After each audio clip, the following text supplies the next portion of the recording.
1, the room in the castle. Enter King Claudius, Queen Gertrude, Rosencrantz, and Guildenstern. There's matter in these sighs, these profound heaves. You must translate. 'Tis fit we understand them. Where's your son? He stole his place on us a little while. Ah, my good lord, what have I seen tonight? What, Gertrude? How does Hamlet? Mad as the sea and wind when both content, which is the mightier. In his lawless fit, behind the arras, hearing something stir, whips out his rapier, cries, "A rat! A rat!" and in his British apprehension kills the unseen good old man. No, heavy deed. It had been so with us, had we been there. His liberty is full of threats to all, to you yourself, to us, to everyone. Alas, how shall this bloody deed be answered? It will be laid to us, whose providence should have kept short, restrained, and out of haunt this mad young man. But so much was our love, we would not understand what most fit, but, like the owner of a foul disease, to keep it from divulging, let it feed even on the pith of life. Where is he gone? To draw apart the body he had killed, or whom his very madness, like some ore among the mineral space, shows itself pure. He weeps for what is done. No, Gertrude, come away. The sun no sooner shall the mountains touch, but we will ship him hence, and this vile deed we must, with all our majesty and skill, both countenance and excuse. Oh, Guildenstern! Friends, both go join you with some further aid. Hamlet in madness hath Polonius slain, and from his mother's closet hath dragged him. Go seek him out, speak fair, and bring the body into the chapel. I pray you, haste in this. Come, Gertrude, we'll call up our wisest friends and let them know both what we mean to do and what's untimely done. Oh, come away. My soul is full of discord and dismay. Scene 2. Another room in the castle. Enter Hamlet. Safely stowed. Hamlet, Lord Hamlet, Hamlet. What noise? Who calls on Hamlet? Oh, Philip. What have you done, my lord, with the dead body? Compounded it with dust. Where to 'tis kin. Tell us where 'tis, that we may take it hence and bear it to the chapel. Do not believe it. Believe what? That I can keep your counsel and not mine own. Besides, to be demanded of a sponge? What replication bid should be made by the son of a king? You take me for a sponge, my Aye, lord? sir. It soaks up the king's countenance, his rewards, his authorities. But such officers do the king's best service in the end. He keeps them like an ape in the corner of his jaw. First mouthed to be the last swallowed. When he needs what you have gleaned, it is but a squeezing you, and sponge shall be dry again. I understand you not, my lord. Oh, I'm glad of it. The knavish speech sleeps in a foolish ear. My lord, you must tell us where the body is and go with us to the king. The body is with the king, but the king is not with the body. The king is the thing. A thing, my lord? Of nothing. Bring me to him, hide, fox, and all after. Scene 3. Another room in the castle. Enter King Claudius, attendant. I sent to seek him and to find the body. How dangerous is it if this man gets loose? Yet must not we put the strong law on him. He's loved of the distracted multitude, who like not in their judgment, but their eyes. And where 'tis so, the offender's scourge is weighed, but never the offense. To bear all smooth and even, this sudden sending him away must seem deliberate pause.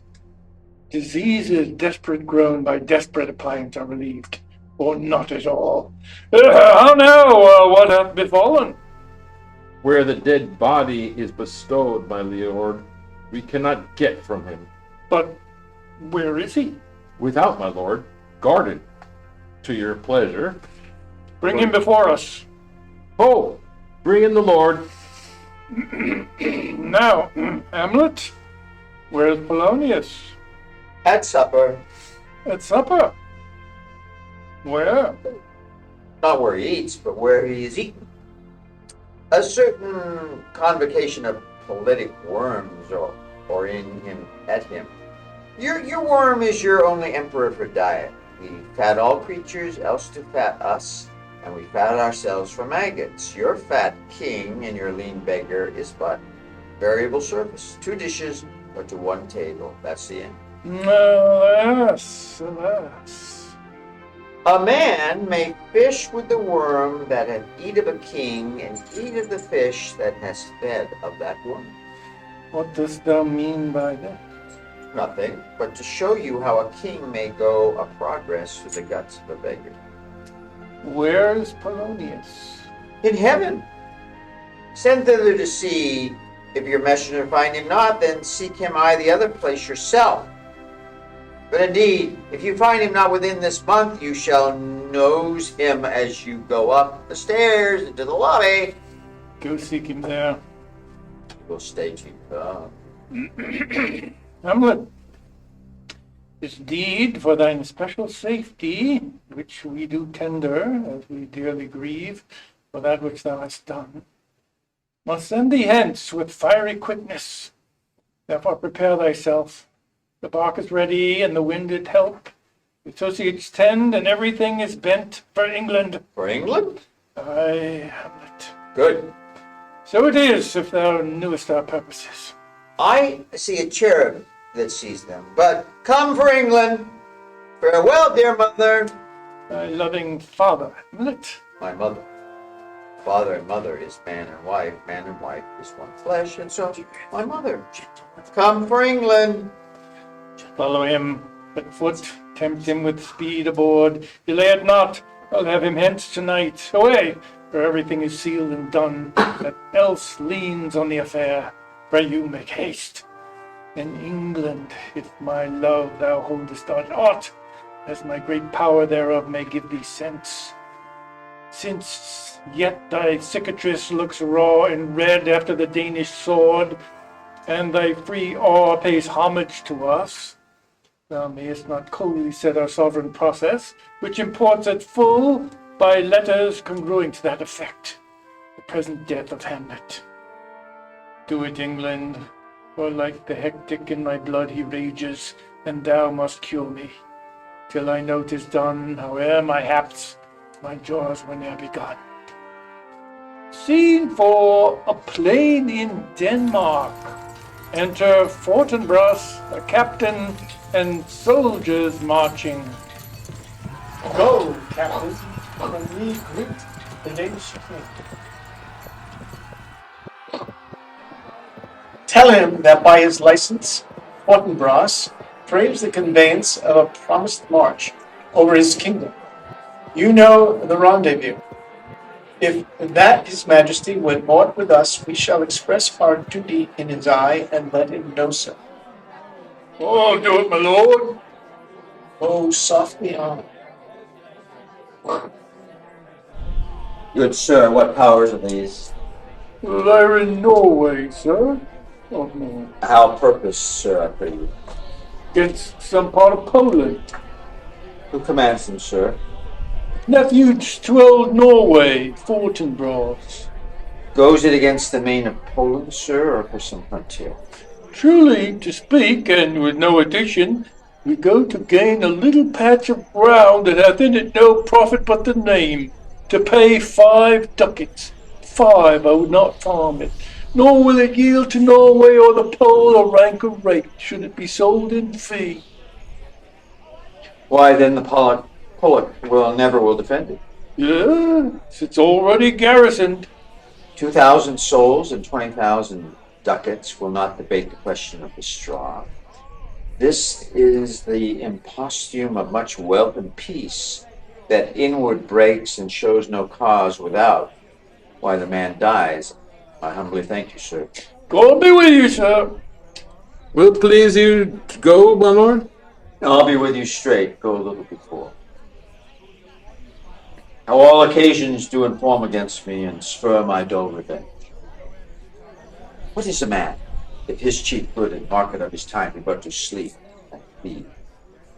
Beast no more. Sure, he that made us with such large to score us looking before and after, gave us not that capability and godlike reason to bust in us unused. Now, whether it be bestial oblivion or some craven scruple of thinking too precisely on the event, a thought which forwarded hath but one part wisdom and ever 3 parts coward, I do not know. While yet I live to say this thing to do, since I have cause and will and strength and means to do it. Examples gross as earth exhort me. Witness this army of such mass and charge, led by a delicate noble prince, whose spirit with divine ambition puff makes mouth at the invisible event, exposing what is mortal and unsure to all that fortune, death, and danger dare, even for an eggshell. Rightly to be great is not to stir without great argument, but greatly to find quarrel in a straw. When honors at the stake, how stand I then? To have a father killed, a mother stained, excitement of my reason and my blood, and let all sleep? Well, to my shame, I see the imminent death of 20,000 men that for a fantasy and trick of fame go to their graves like beds, fight for a plot whereon the number cannot try the cause, which is not tomb enough and convent to hide the slain. Oh, this time for my thoughts be bloody, be nothing worth. Scene 5. Go, Captain. Elsinore. A room in the castle. Enter Queen Gertrude, Horatio, and a gentleman. I will not speak with her. She is opportunate, indeed distract. Her mood will need to be pitied. But what she had. She speaks much of her father, says she hears. There's tricks in the word and hems, beats her heart. Burns enviously at straw, speaks things in doubt that carry but half sense. Her speech is nothing, yet the unshaped use of it doth move the hearers to collection. They aim at it and botch the words up, fit to their own thoughts, which, as her winks and nods and gestures yield them, indeed would make one think there might be thought, though nothing sure, yet much unhappily. 'Twere good she were spoken with, for she may strew dangerous conjectures in ill-breeding minds. Let her come in. To my sick soul, as sin's true nature is, each toy seems prologue to some greater myths, so full of artless jealousy and guilt, it spills itself with feeling to be spilt. Where is the beauteous majesty of Denmark? Oh, now, Ophelia, How should I know your true love? No, from another one.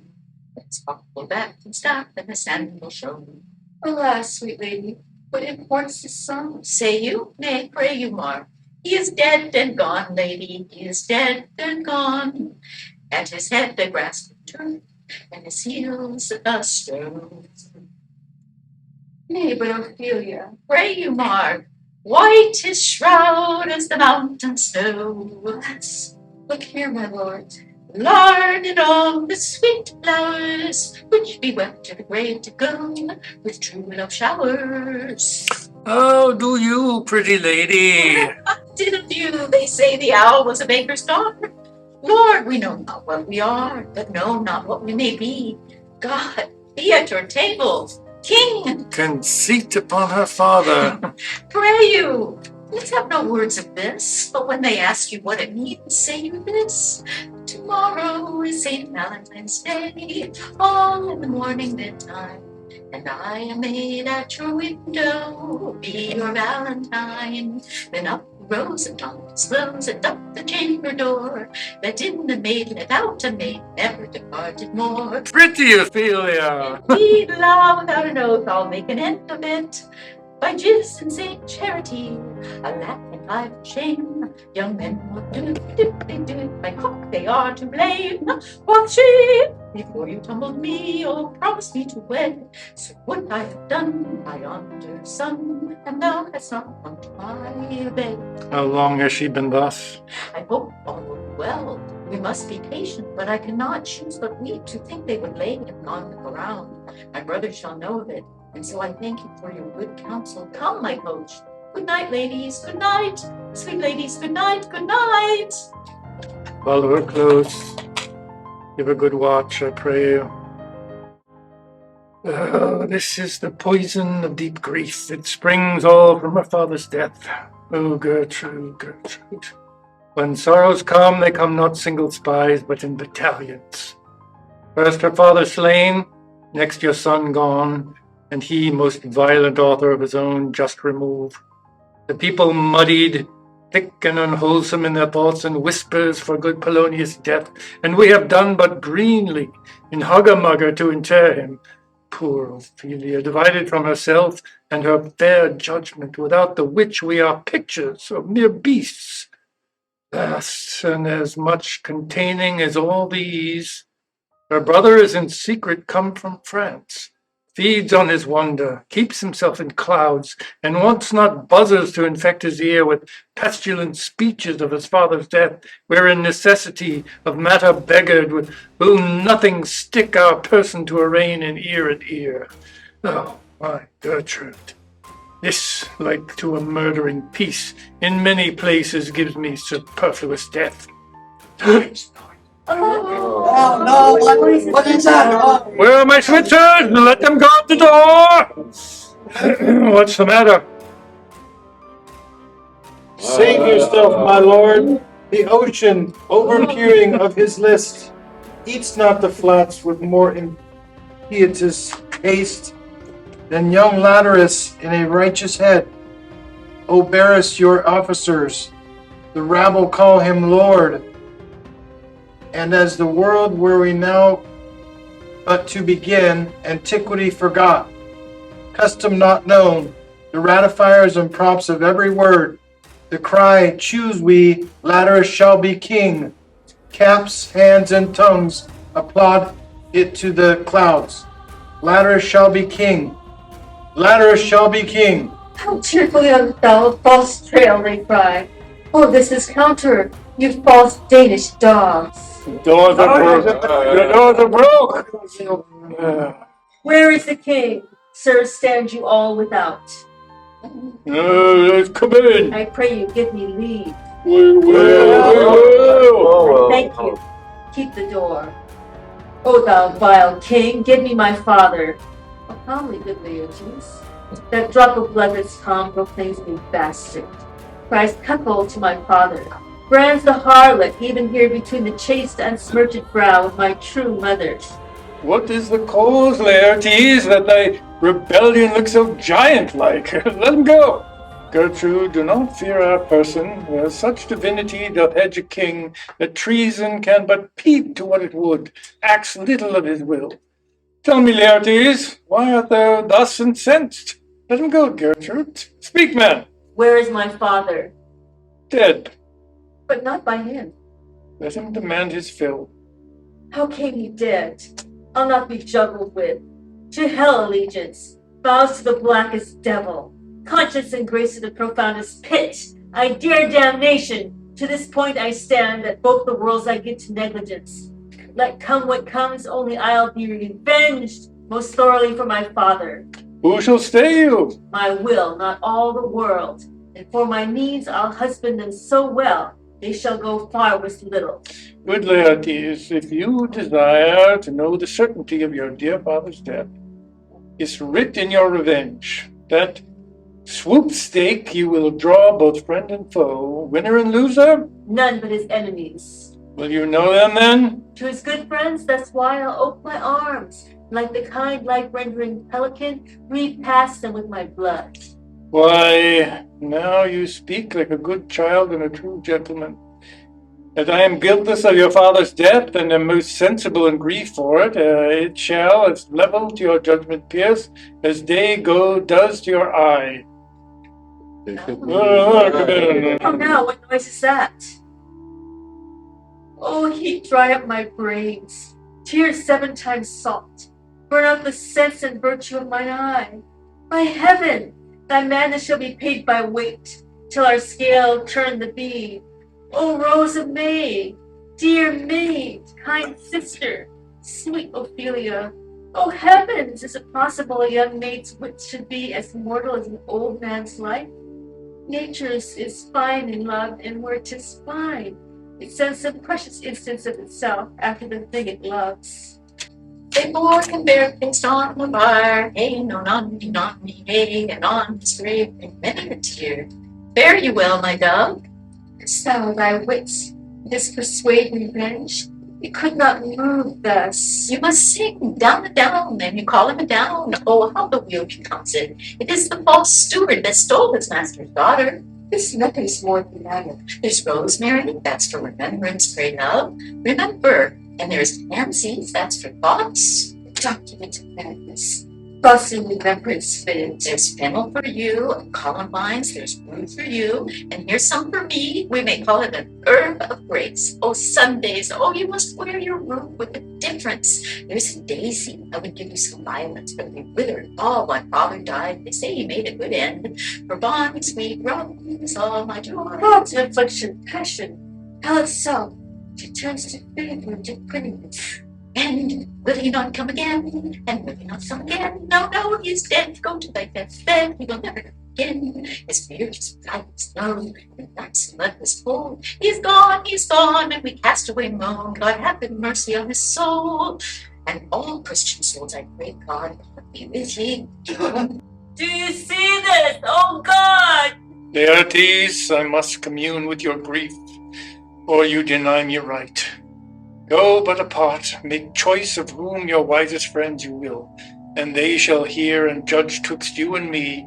If by direct or by collateral hand they find us touched, we will our kingdom give, our crown, our life, and all that we can ours to you in satisfaction. But if not, be you content to lend your patience to us, and we shall jointly labor with your soul to give it due content. Let this be so. His means of death is obscure funeral, no trophy, sword, nor hatchment o'er his bones, no noble right nor formal ostentation. Cry to be heard is swerve from heaven to earth, that I must call to be questioned. So you shall, and where the offense is, let the great axe fall. I pray you, go with me. Scene 6, another room in the castle. Enter Horatio and a servant. What are they that would speak with me? Sailors, sir. They say they have letters for you. Let them come in. I do not know from what part of the world I should be greeted, if not from Lord Hamlet. God bless you, sir. Let him bless thee too. Oh, he shall, sir, and please him. There's a letter for you, sir. It comes from the ambassador that was bound for England. If your name be Horatio, as I am led to know it is. Horatio, when thou shalt have overlooked this, give these fellows some means to the king. They have letters for him. Ere we were 2 days old, at sea a pirate of very warlike appointment gave us chase. Finding ourselves too slow of sail, we put on a compelled valor, and in the grapple I boarded them. On the instant they got clear of our ship, so I alone became their prisoner. They have dealt with me like thieves of mercy, but they knew what they did. I am not to do good turn for them.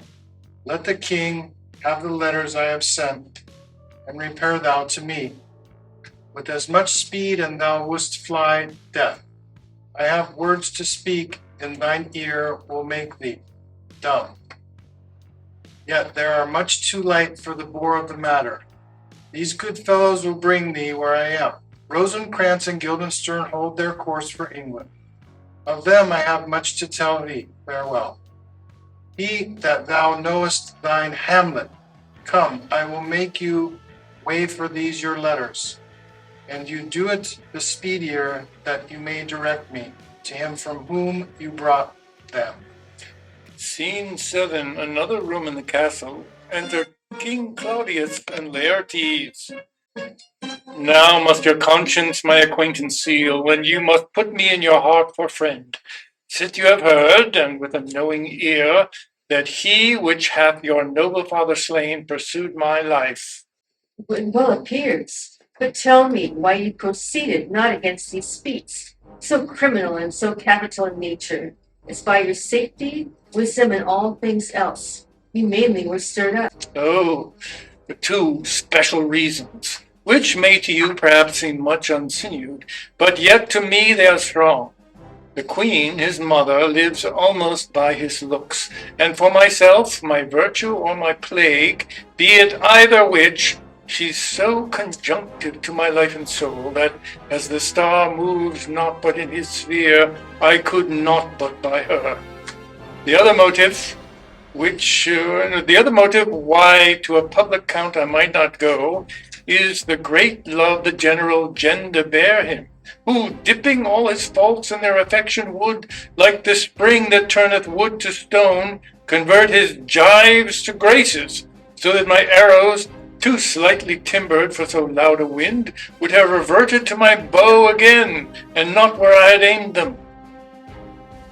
And so have I a noble father lost, a sister driven into desperate turns, whose word praises may go back again. Stood challenger on mount of all the age for her perfections, but my revenge will come. Break not your sleeps for that.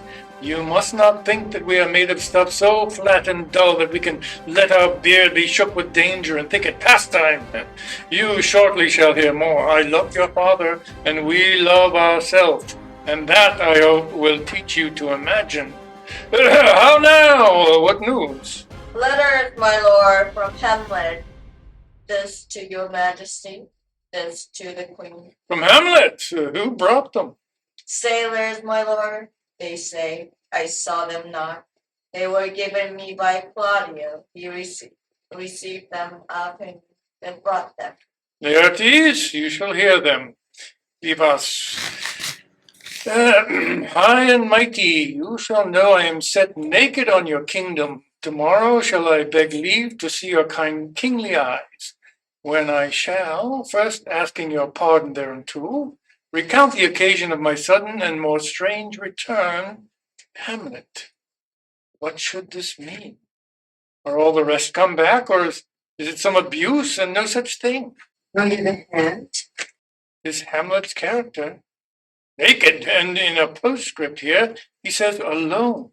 Can you advise me? I am lost in it, my lord. But let him come. It warms the very sickness in my heart that I shall live and tell him to his teeth. Thus didst thou. If it be so, Leartes, as how should it be so, how otherwise? Will you be ruled by me? Aye, my lord. So you will not o'errule me to a peace. To thine own peace. If he be now returned, as checking at his voyage, and that he means no more to undertake it, I will work him to an exploit. Now ripen my device, under the which he shall not choose but fail, and for his death no wind of blame shall breathe, but even his mother shall uncharge the practice and call it accident. My lord, I will be ruled. The rather if you could devise it so that I might be the organ. It falls right. You have been talked of since your travel much, and that in Hamlet's hearing, for a quality wherein they say you shine. Your sum of parts did not together pluck such envy from him as did that one, and that in my regard of unworthiest siege. What part is that, my lord? A very riband in the cap of youth, yet needful too, for youth no less becomes the light and careless livery that it wears than settled age his sables and weeds, importing health and graveness. 2 months since, here was a gentleman of Normandy, I've seen him myself, and served against the French, and they can well on horseback, but this gallant had witchcraft in it. He grew into the seat, and to such wondrous doing brought his horse, as he had been encorpsed and demi-natured with the brave beast. So far he topped my thought, that I, in forgery of shapes and tricks, come short of what he did. A Norman was it? A Norman, Upon my life, long. the very same. I know him well. He is a brooch indeed, a gem of all the nation. He made confession of you, and gave you such a masterly report for art and exercise in your defense, and for your rapier most especially, that he cried out, "'Twould be a sight indeed if one could match you, the scrimmers of their nation." He swore he had neither motion, guard, nor eye if you opposed him. Sir, this report of his did Hamlet so envenom with his envy that he could nothing do but wish and beg your sudden coming o'er to play with him.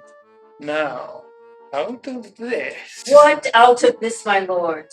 Leartes, was your father dear to you? Or are you like the painting of a sorrow, a face without a heart? Why ask you this? Not that I think you did not love your father, but that I know love is begun by time.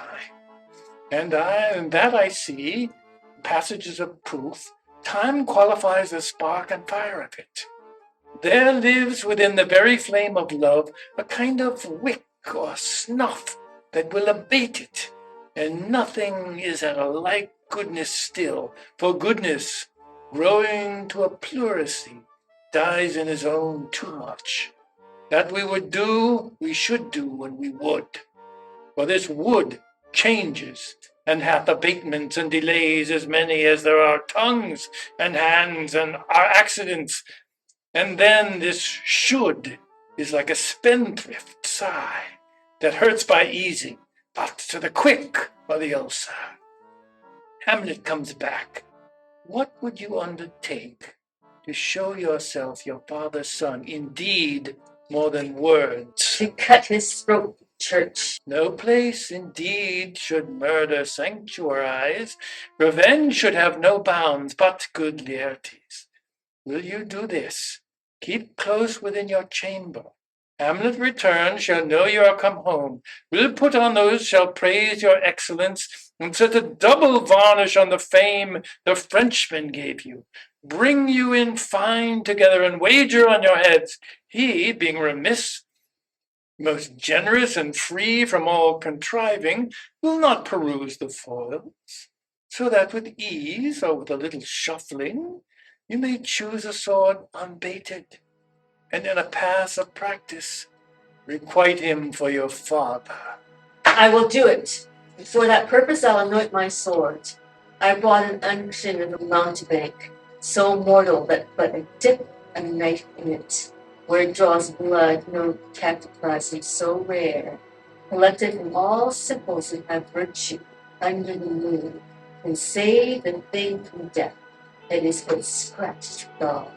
I'll touch my point with this contagion, and if I gall him slightly, it may be death. Let's further think of this. Weigh what convenience both the time and means may fit us to our shape. If this should fail, and that our drift look through our bad performance, 'twere better not essay. Therefore, this project should have a back or second that might hold if this should blast in proof. Soft, let me see. We'll make a solemn wager on your cunning, Zayat. When in your motion you are hot and dry, as make your bouts more violent to that end, and that he calls for drink, I'll have prepared him a chalice for the nonce, whereon but sipping, if he by chance escape your venom stuck, our purpose may hold there. How now, sweet queen? One war dog tread upon another's heel. So fast they follow. Your sisters John Leartes. Round? Where? There is a willow rose of flat brook. It shows his poor leaf glass. There were fantastic flowers that she cut, with pearl flowers, nettles, daisies, and long purples that literal shepherds give a grocer name. But our homemaids do dead men's fingers falling. There on the pendant boughs, her coronet gleams, clamoring to hang an envious silver throat, when down the weedy trophies in herself, fell in the weeping brook, her flow spread wide, and mermaid like the while they bore her up, which time she chanted snatches of old laws, as one incapable of her own distress, or like a priestly native endued into that element. But long it could not be, till her garments, heavy with their drink, pulled the poor wretch from her melodious lay to muddy death. Alas, and she is drowned. Drowned! Seafaring sir, they Too much of water hast thou, poor Ophelia, and therefore I forbid my tears. But yet it is our trick. Nature her custom holds. Let change say what it will. When these are gone, the willing will be out. Adieu, my lord. I have a speech of fire that fain would blaze, but that this folly doubts it. Let's follow Gertrude. How much I had to do to calm his rage. Now fear I this will give it start again. Therefore let's follow. Act 5.